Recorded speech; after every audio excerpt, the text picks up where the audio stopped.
Russ here with another Dynojet video on King of the Baggers.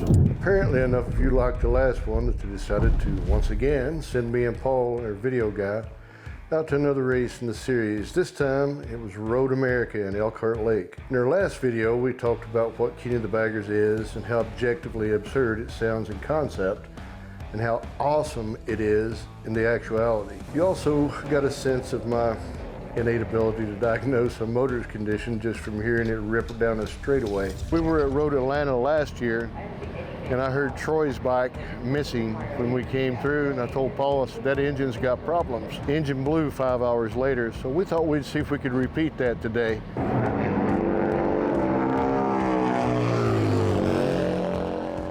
Let me start this one by saying that all the motors were fine and in working order. In this video, we try to answer some deeper questions about King of the Baggers. 5 years ago, nobody called a bagger a performance bike. Now guys are building 150 horsepower touring bikes and chasing 190 miles an hour on Daytona or other places. So where did that really come from? And the bigger question, what's it done for the rest of us in the industry? The shops, the dealers, the parts you can actually buy, the bike sitting in your garage right now. What are you thinking about adding to it? Before we even get into the paddock, we sat down with the guy who built the whole thing, Richard Varner, co-founder of MotoAmerica. If anybody can tell you how a couple of cruisers turned into a premier racing class, it's him.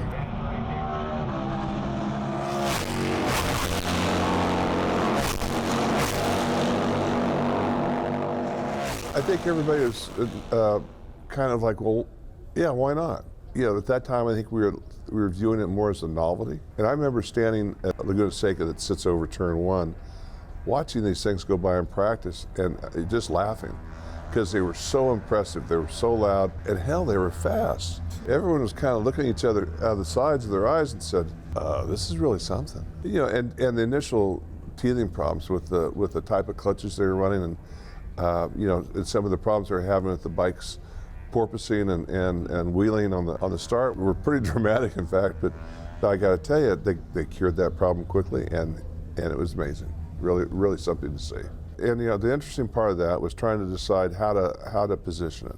If we positioned it as a novelty, we felt like it would probably fail after a short period of time because the novelty wears off. But if we approach it like a real racing class with real rules and a real direction and the right promotion and attention to it, it could be a class, and that's what would give it a sustained life as far as a class and not just a thing for people to come to see once and leave. I think it also was required to keep the attention of Harley and Indian as well. And they've spent a tremendous amount of money, I mean millions. They've spent tens of millions of dollars with it, and the attention and that kind of investment you have to really be aware of. Secondly, it's really done a lot, I think, and they will tell you it's done a lot not only for their development of their product, but also for the sales of the motorcycles. It's, you know, from that standpoint, it's turned the bagger into a performance motorcycle. It was a lifestyle a brand and lifestyle thing, but now it's a performance brand. Okay, that has the knock-on benefits to the aftermarket, to Dynojet, to Oleans, to all the manufacturers that can supply, you know, parts unlimited. Everything benefits from that. Now, shifting over to us, the real benefit is, for the first time, we have the metric motorcycle community and the V-twin community all together. They're all here, and that's a huge thing. Okay, because now we can expose the entire community to road racing.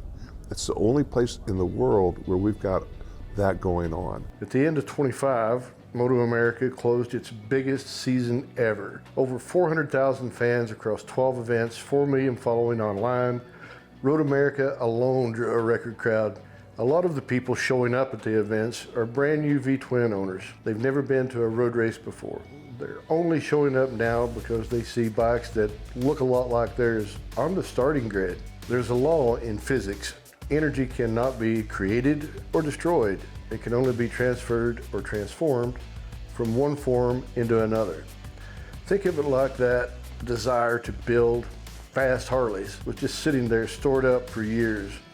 Racing is what finally released it. So where does all that energy transfer to? To find out, we sat down with Jamie Long of Fuel Moto. my background before I started Fuel Moto, I was road racer. I raced around the country. So on that side, it was all metric European bikes.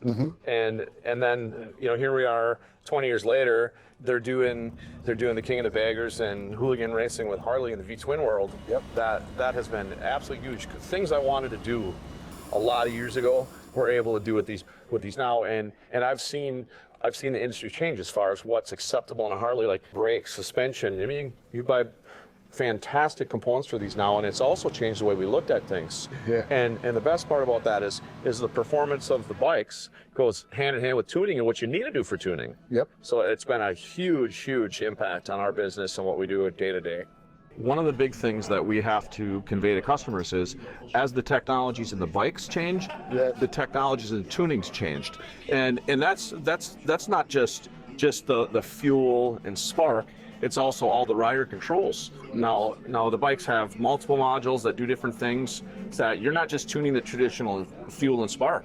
So you have to tune for the, you know, the traction control, ride control, torque based. You know, these vehicles are torque-based ECUs now. So there's a lot goes behind that obviously you and your experience know as well. And there's so many tables that people want to refer to them as ancillary tables. They're not. They're ancillary tables. Exactly. And if we don't change those two, you do run into issues. So if you really want to be successful, you've got to learn the new methodology of tuning. And one of the biggest single things that we see is that we try to pass along to customers is how powerful the stock ECU is. Yeah, it's a very powerful piece of equipment, and you know, it's taken a minute for the aftermarket, because essentially Dynojet had to reverse engineer the entire control system and how it works with the other modules.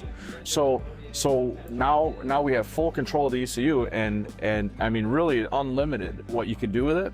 Yes, as far as the limitations, but you know, learning along the way, and as we're learning the tuning, we're also learning new engines too. So we have, you know, off the shelf packages now that we got 180 plus horsepower engine kits that, you know, we never would have thought of this years ago. Power is double what it used to be. Exactly, and it's absolutely awesome. And you know, it's one thing that we learn a lot of that on the racetrack, and helping, whether it's teams and some of the various series and things, or our own stuff. Some guys, drag racers and that, but that's all transferred back to the street now. Now, I know what some of you are thinking. Of course, Fuel Moto is booming. That's Fuel Moto. They've been building hot rod Harleys forever. This is their whole world. A niche of a niche. One specialty shop killing it doesn't prove anything about the entire industry. That's fair. So we wanted to see if this thing actually shows up where a normal rider walks in the door. Not a performance shop, a regular Harley dealership. So we went to one of the biggest in the country right here in Milwaukee and talked with them about what they're seeing. What do you think the impact is on the sales floor on Monday morning? The real answer is it's not immediate, not the way that you would think that it is. The reality is it gives our team, whether it's in the sales, the parts department or service department, the confidence to sell the product. And the real capstone in that conversation is this is the same technology. It's derived from the same performance games that the team is utilizing for race wins out there on Saturdays and Sundays across the country. So we sat down with Kevin Vaughn, also known as Elvis. He ran House of Harley-Davidson and other well-known dealerships around the country for almost 20 years. House of Harley is particularly special in this case because of its proximity to the motor company. It's about 7 miles from corporate headquarters. It's huge. You know, it's incredible to see the race development trickle down into the everyday rider performance. Yes, it is. Whether it's, you know, engine, suspension, chassis, you know, everything that they've changed and been able to come out with that has produced what it has for the racing scene, and now we're seeing that even on the Harley side, developing parts and performance products that transfer to the daily rider. Oh, absolutely.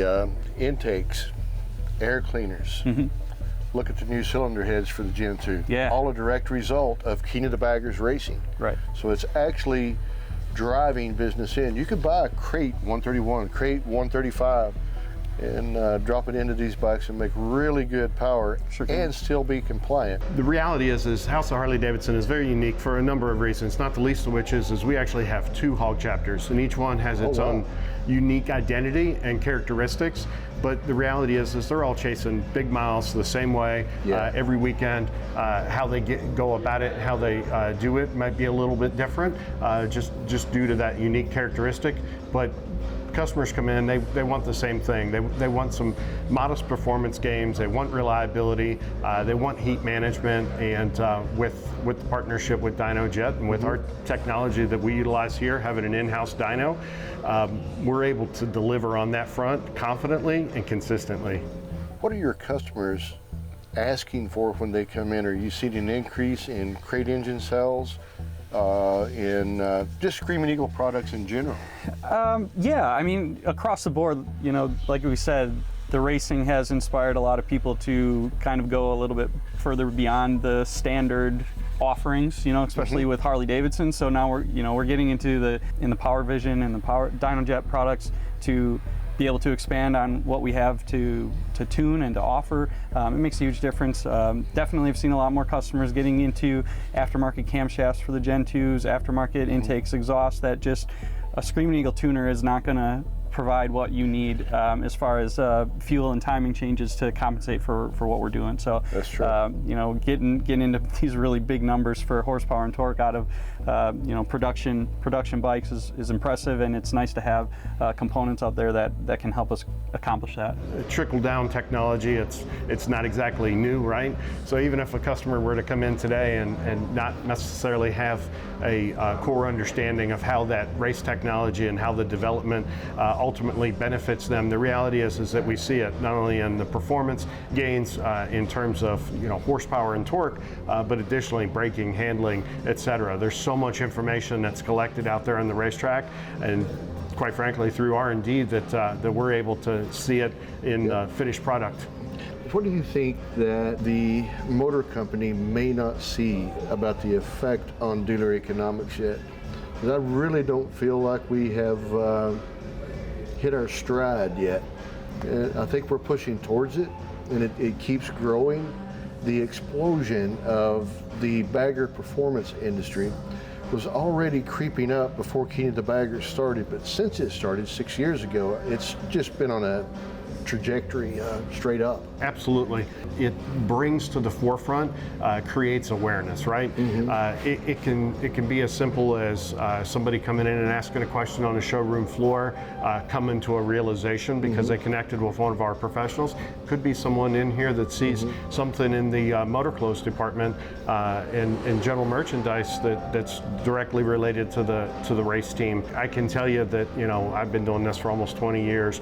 Last year we saw it go out of here, you know, with a lot of energy. This year now we have people actually calling us, hey, do you have this in stock? Can I get this? And that's both in motor clothes as well as the parts department. Again, I think it really boils down to awareness. I sincerely appreciate what the race team does, not only for the brand itself, but quite frankly the industry and the sport of motorcycling.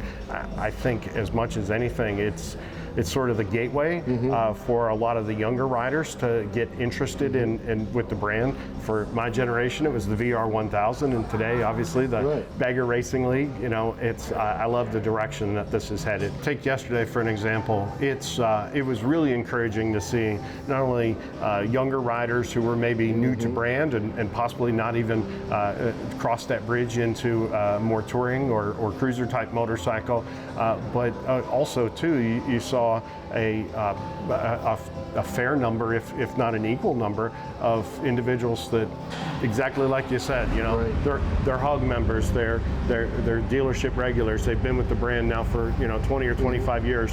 Whether that was their first race or their 15th race is really moot. And you know, as someone who's been a lifelong race enthusiast, I've seen that evolution occur.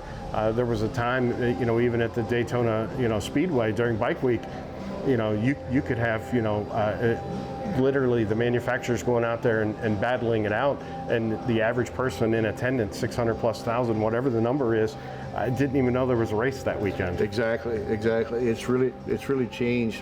One of the things that's kind of behind the scenes that I really have enjoyed over the years, on the racetrack, particularly in this King of the Baggers series, Harley-Davidson and Indian are mortal enemies on the track.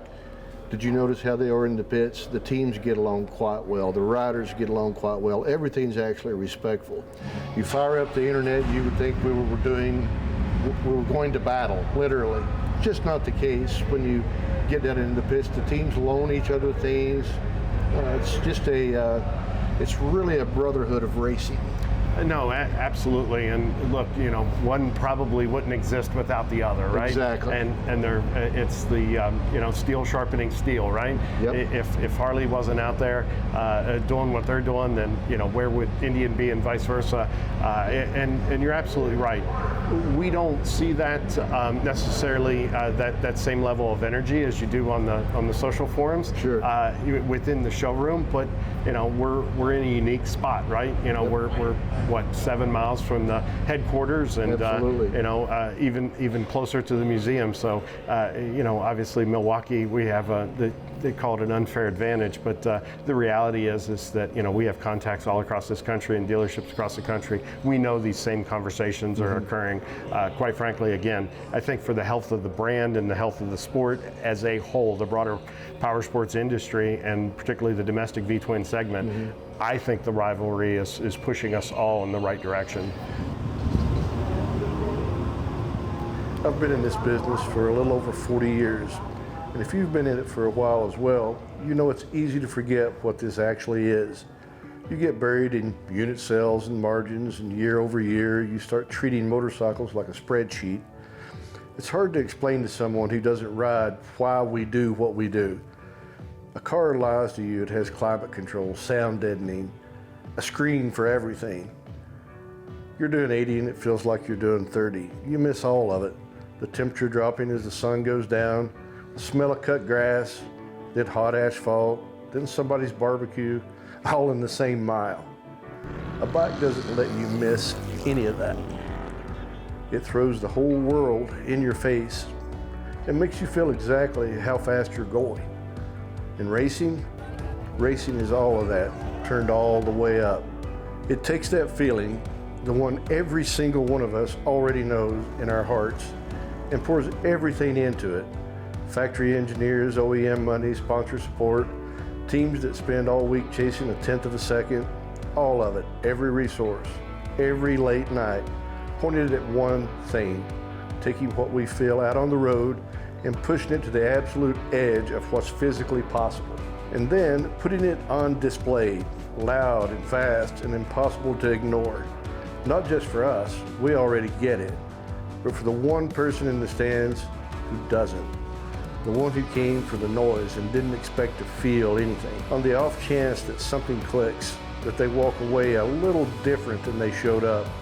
And maybe, just maybe, that might lead to scrolling a little on Facebook Marketplace and looking for that first bike. Once you catch the bug, it's incurable.